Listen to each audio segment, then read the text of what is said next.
kind of like the Beatles, where you had like, where the Beatles, you had people that loved Paul or people that loved John, you know what I mean?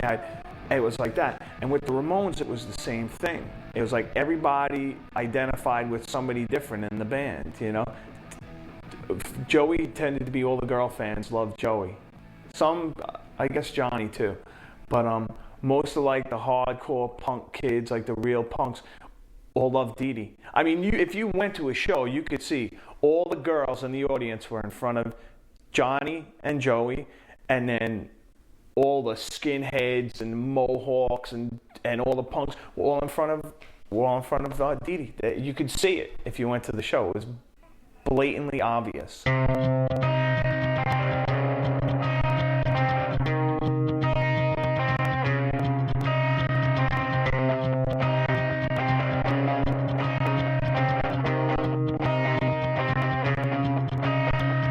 At that time, back in the early 70s, there were a few places for not top 40 cover bands to play, There was a Mercer Arts Center. That place fell down. Unfortunately, Max's Kansas City, it closed up.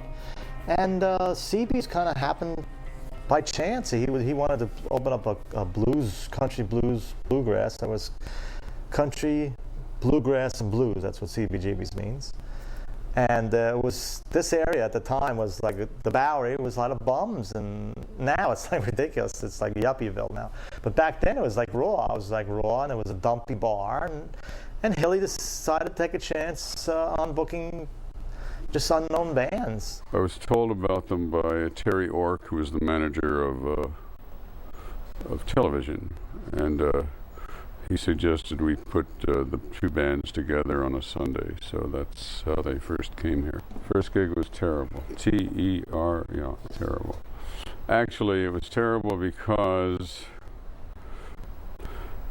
the main reason they had terrible gear. I mean, their amps were, everything was loose, their wires and everything, and they'd start and they'd stop, and everything was squeaking and screeching, and they couldn't get through a song, and they were yelling at each other on stage. It was a comedy of errors, you might say. I remember I told them I gotta get it together, and it was hard to see Joey through all that hair, but yeah, they wanted to come back, and I thought, what the heck, give them another chance. And it took quite a few gigs for them to get it together, quite a few. And I think the most important thing at the beginning is they had really a strong desire to play, and they really wanted to play very badly. I mean, they became popular after a few months, and when they played, they did very well. They did well, and we did well.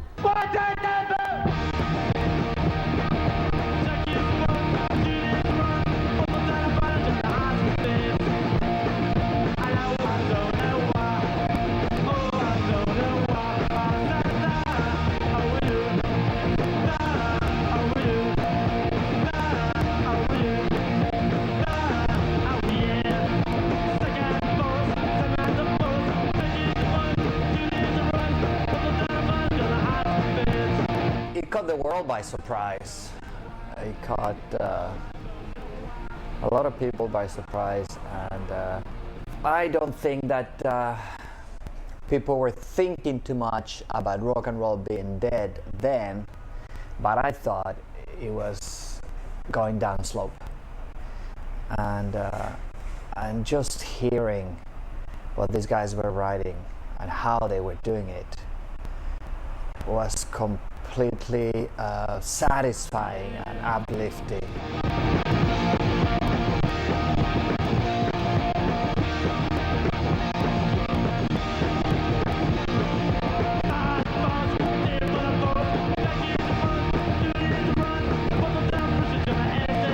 It was very fast. They had very little money, but they didn't need a lot of production money, and they didn't need a lot of time. The Ramones never liked to take a lot of time recording. It was just fast, take 1, 2, 3 takes, boom, boom, boom. And that's how it comes out. And it happens to work for the Ramones.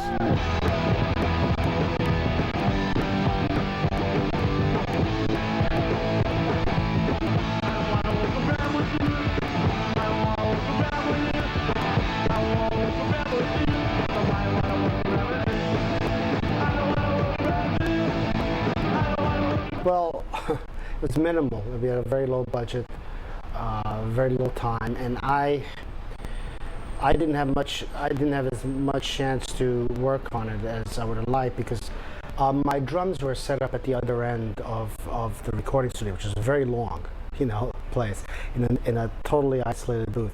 And it was hard for me to get from there to the studio, and that combined with the fact that we had 12 hours to mix the whole album. So, under those circumstances, it turned out okay. The first record was like the typical great first record from a band. All the classic bands, their first album, it was not so.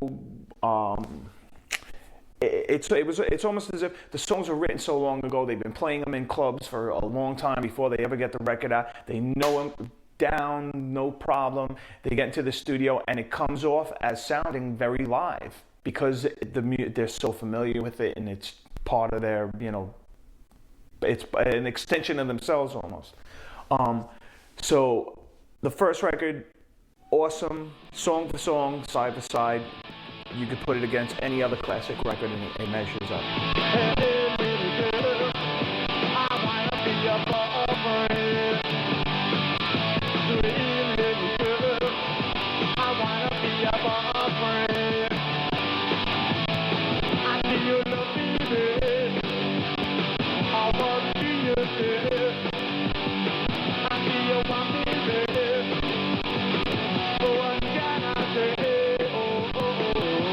There's a great story about somebody from the record label coming down to the studio and asking Johnny how it's going on the first day. It was like midday on the first day, and apparently the band had showed up 3 hours early, and he asks Johnny how it's going, and Johnny's like, it's not too good, we've only got 7 songs down so far.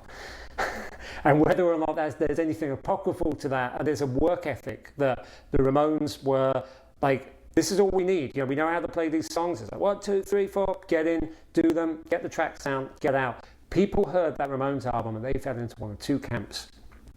They either thought it was the thing they'd been waiting for all their lives, or they thought it was the biggest pile of crap they'd ever heard. And there aren't many records that have that kind of have that kind of impact historically. You could say that the same happened with the British punk bands a year later, but it happened first with the Ramones. And for that reason, if for no other reason, really one of the most important albums ever made.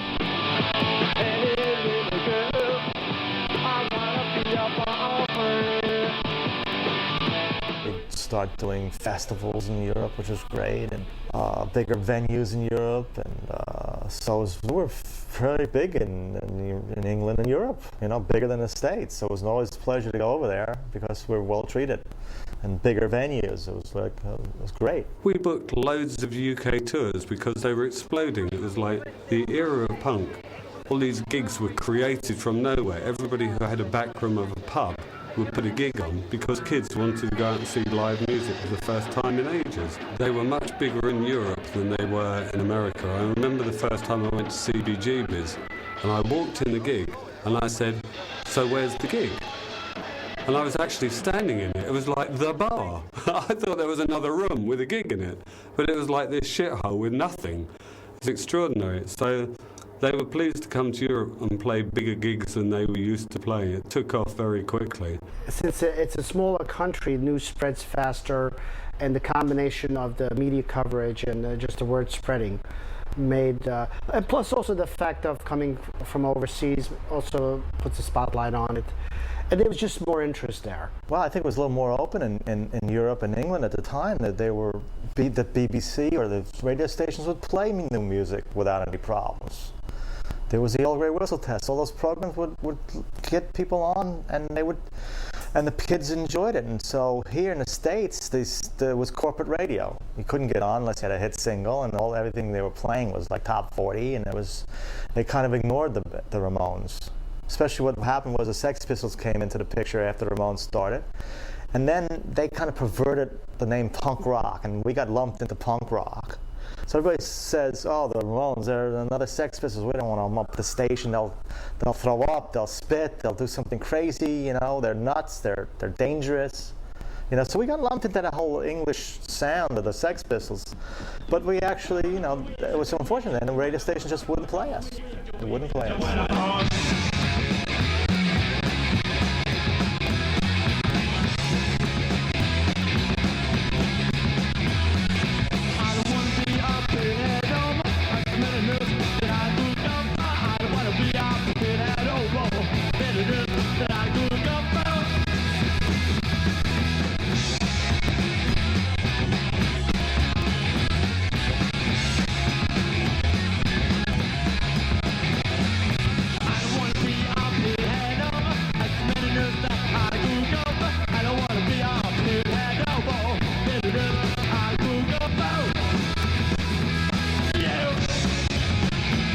Leave Home was sort of a change-up. What we were going for on Leave Home was sort of a pop sound, because we liked pop music, and I guess we were in that kind of mood